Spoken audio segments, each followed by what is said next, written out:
Hello guys welcome back my another blog होइन तपाईँलाई स्वागत छ फेरि पनि मेरो नयाँ ब्लगमा। यहाँ चाहिँ होइन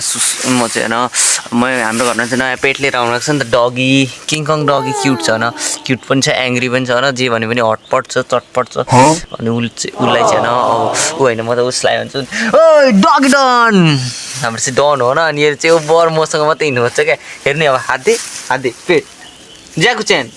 हाते ए गुड वन पीस सनी ब्रो तू मुझे गलत मत बोल तू खुद को गलत मेरो दोस्तको फेरि पेट पनि यत्रो ठुलो छ टङ्लिङ रहेछ ऱ्याम दबाई ल्याउनुपर्छ त यसलाई चाहिँ टङ्लिङले टोकेको रहेछ होइन हाम्रो डगी चाहिँ एउटा अर्को पनि छ आइज भट्टे आइज आयो कम्पास आयो 2026 मोडल आ गया। अच्छा पपीहरू छ न यहाँ पपी स्टाइलमा गर्छ न हाम्रो दुईजनै पपीहरू जस्ट टाइम पास होइन दामी तरिकाले हिँड्नेसँग इन्जोय हान्छ होइन भोलि चाहिँ हाम्रो एक्जाम हो नि तर 12 को म 11 को तयारी नै गरेको छैन एक्जामको 2026 त खतम होइन त्यस्तो होइन तयारी चाहिँ गरेको छैन जे भने पनि अनि फेरि यिनीहरू दुईजना चाहिँ एकदम कालिया भयो पनि एकदम छ नि फेरि मलाई सम डगहरू त कालिया नै राम्रो हुन्छ न अब फेरि अब के भन्नु मेरो त पारा नै यस्तै छ अब यस्तो दिने हो न आज त किनकिन मेरो क्यामेरा आइफोनको कडक देखिरहेको छ होइन अब फेरि डगीहरूले फेरि यस्तो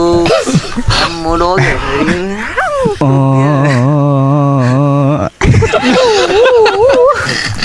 ओइ त के हो यहाँ आएर हाम्रो ग्याङसँग अरे अरे गाला बाइड हान्छ त किस हानिदिइहाल्यो नि डगीले अब भन यस्तो अब यो ग्याङ्स ओइ के भन्न बेबी कम बियर ओराइ नसी डियर फेरि अर्को यता छिटो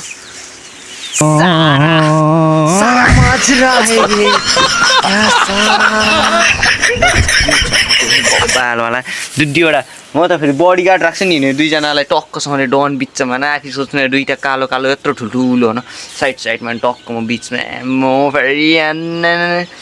सेम छ क्या सेम यसलाई चाहिँ माउले सुरुमा छोडेको अनि यसलाई चाहिँ पछि छोडेको अरे ढिलो त्यसैले यो चाहिँ अलिक मोटो छ यो चाहिँ अलिक पातुलो छ माउको दुध खान नपाएर होला यो चाहिँ पाहाडदेखि लिएर आएको है खतरनाक छ नि फेरि कुकुर त एकदम तगडावाला होइन फेरि हाम्रो घरको बिरालो फेरि कुकुर ल्याएको दिनदेखि नै रिसाइरहेको छ सेन्टी पारामा होइन फेरि अब कता गएर मलाई पनि थाहा छैन फेरि यो कुकुरहरू पनि ओभर माया गर्छ क्या मलाई ओभर पछि छोड्नु मान्दैन आयो आइज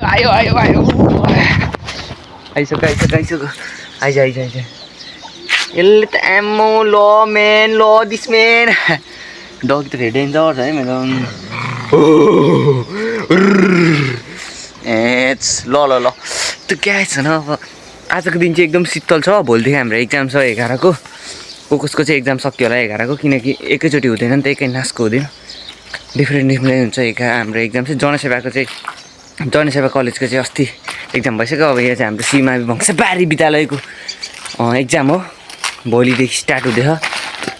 भोलि कति हो त्यो पनि थाहा छैन मलाई बस भोलिदेखि स्टार्ट छ सुरु दिने हाम्रो इङ्ग्लिस हो न भोलि चाहिँ हाम्रो इङ्ग्लिस एक्जाम अब के दिने हो केही थाहा छैन होइन टक्क भोलि त मोबाइल पनि लिएर जानु पाइँदैन होला अब एक्जाममा हाम्रो हालत टाइट हुन्छ एक्जाममा पढ्नुको सट्टा म यस्तै हो नसडा बाज गर्दै हिँड्दैछु यता डगीहरूसँग कनाइदिनुपर्छ बुलडग कनाइदिनुपर्छ नरिसा तिम्रो दुईजनाले बराबरी चाहिँ हुन्छ प्यार अब यही हो पढ्नुको सट्टामा डगी खेलाउँदैछु डगी चाहिँ होइन एउटाको नाम चाहिँ हो तपाईँलाई म चिनाइदिइहाल्छु कुन चाहिँ हो डुअल हो क्या नाम चाहिँ यसको चाहिँ हो अल होइन यसको चाहिँ हो अल यो अलिक खरीको चाहिँ यो मोटेको चाहिँ डु हो यसको चाहिँ हो डु यसको चाहिँ हो अल म चाहिँ त्यही भन्छु अरूले चाहिँ के भन्छ थाहा छैन डुअल दुईजना खान त त्यसले डुअल मैले सुरुमा चाहिँ नाम फाल्टो राखिदिएको थिएँ होइन अरू फेरि कस्तो राखिदिउँ लाग्यो क्या सिग्मा स्टाइलमा फेरि हिँडेरले हेर्ने तरिका